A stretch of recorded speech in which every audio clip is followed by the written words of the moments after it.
आप भावनाएं हैं, क्या कुछ कहना चाहेंगे? हाँ, तो डॉक्टर बाबा साहब अम्बेडकर जी एक लोकतंत्र के बहुत ही बड़े नेता रहे हैं। बाबा साहब अम्बेडकर जी संविधान को एक मजबूत करने वाले शिल्पकार रहे हैं। बाबा साहब अम्बेडकर जी अखंड भारत की संकल्पना को मजबूत करने वाले लीडर रहे हैं।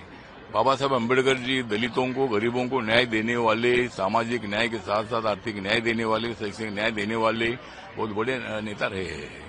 और बाबा साहब अम्बेडकर ना होते तो हम नहीं होते थे। बाबा साहब अम्बेडकर जी के कारण ही यहाँ जनता लाखों की संख्या में आती है।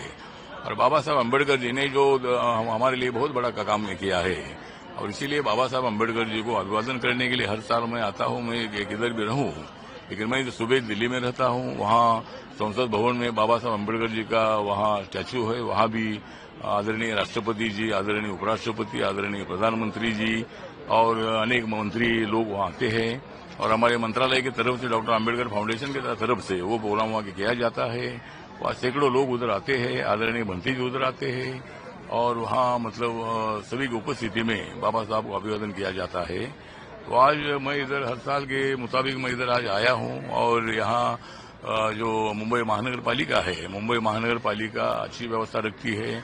कम से कम 14-15 करोड़ रुपए हर साल का खर्चा किया जाता है।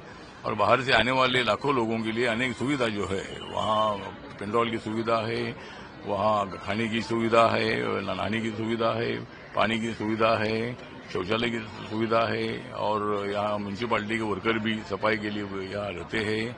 और जो लाइन लगी होती है, अभी मैं वहाँ से आया तो वर्ली से भी ज्यादा लंबी तक वो लाइन है।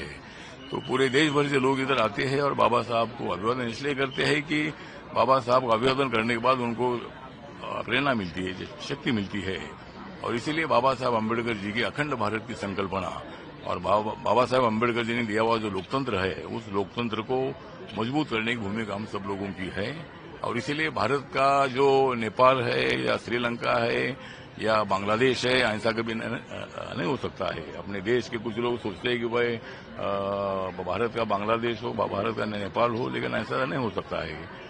या बहुत सारे आंदोलन हुए, नक्सलवादियों का आंदोलन भी रहा है, अभी अनेक लोग सरेंडर हो रहे हैं। या खालिस्तान का आंदोलन रहा है, हमारा मराठवाड़ा विद्यापीठ नामांतर का 17 साल तक आंदोलन रहा है, किसानों का 1 साल भर का दिल्ली का आंदोलन रहा है, और मजदूर लोगों का आंदोलन रहा है। अनेक लोगों के आंदोलन इस देश में रहे हैं। लेकिन यहाँ मतलब एक लिमिट के बाहर यहाँ का आंदोलन आगे नहीं जा सकता है, क्योंकि यहाँ की पुलिस को, यहाँ की आर्मी को, यहाँ के डिफेंस को पूरा रोकने का अधिकार है। इसलिए आंदोलन अपना आगे स्टेप देकर नहीं जा सकता है। और बाबा साहब का संविधान इतना मजबूत है कि अपने देश का कभी भी नेपाल नहीं हो सकता है। इंडो मिल में एक भव्य स्मारक जो है वो बनाया जा रहा है। डॉक्टर बाबा साहब अम्बेडकर का जो स्मारक है वो बनाया जा रहा है। काम लगभग पूरा होने को है। कैसे देख रहे हैं इस भव्य स्मारक को और आने वाले दिनों में? हाँ, तो मतलब जो शाहपुर जी पालन जी का जो काम है, जो नीचे का ग्राउंड का काम है, वो 95% तक हुआ है। अभी 4-6 महीने में बाकी का पूरा काम हो सकता है। लेकिन जो राम सुतार जी को जो स्टैच्यू का काम दिया है, उसके लिए थोड़ा सा विलंब हो गया है टेक्निकल डिफिकल्टी के कारण। और मतलब उस स्टैच्यू का काम जोरदार मतलब गाजियाबाद में, दिल्ली में चल रहा है। तो मेरे संपर्क में अनिल सुतार हमेशा रहते, जो राम सुतार के लड़के हैं।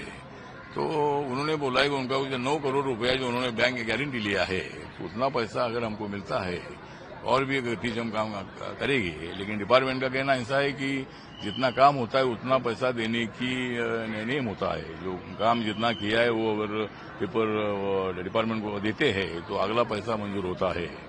इसीलिए मैंने अनिल सुतार को भी समझाया है कि भाई आप पैसे की फिक्र मत करो, आपको स्टेप बाय स्टेप पैसा मिलता रहेगा। तो जल्दी जल्दी आपका काम पूरा होना चाहिए, ये हमने उनको बताया है। और जल्दी जल्दी बाबा साहब के स्टैच्यू काम पूरा होगा।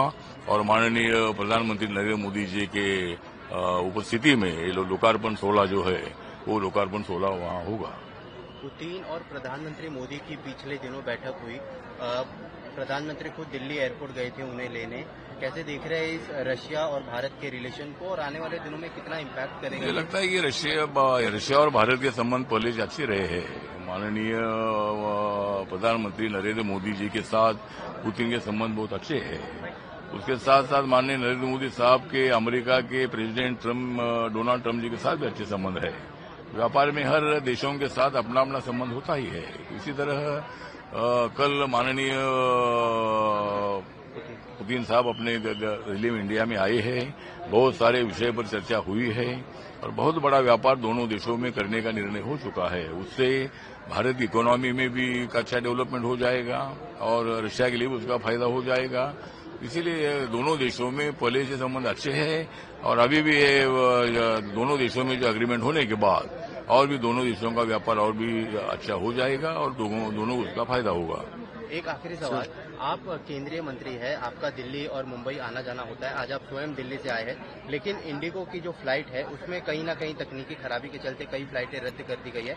इंडिगो ने माफी मांग ली है, लेकिन अब तक जो नागरिक है वो परेशान हो रहे हैं। मुझे लगता है कि भाई इंडिगो का वो टेक्निकल डिफिकल्टी के कारण ऐसा हुआ, ऐसा नहीं होना चाहिए। उन्होंने ऐसी टेक्निकल डिफिकल्टी एकदम लोगों को तकलीफ देने वाले नहीं होनी चाहिए। कहा फ्लाइट थोड़ा आगे पीछे 1-2 घंटा लेट हो सकता है, लेकिन कम से कम 2000 से ज्यादा फ्लाइटें रद्द हो चुकी है और इंडिगो की सर्विस सबसे ज्यादा एयर इंडिया से भी सबसे ज्यादा उनके एयरक्राफ्ट भी है और पूरे देश भर में उनका एकदम अच्छा टाइम पर चलने वाला एयरलाइन है।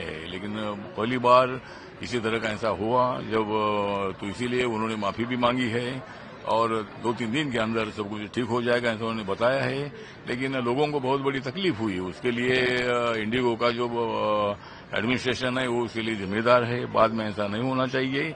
इसी तरह की सूचना हमारी भी है और ऐसा बिल्कुल नहीं होना चाहिए था।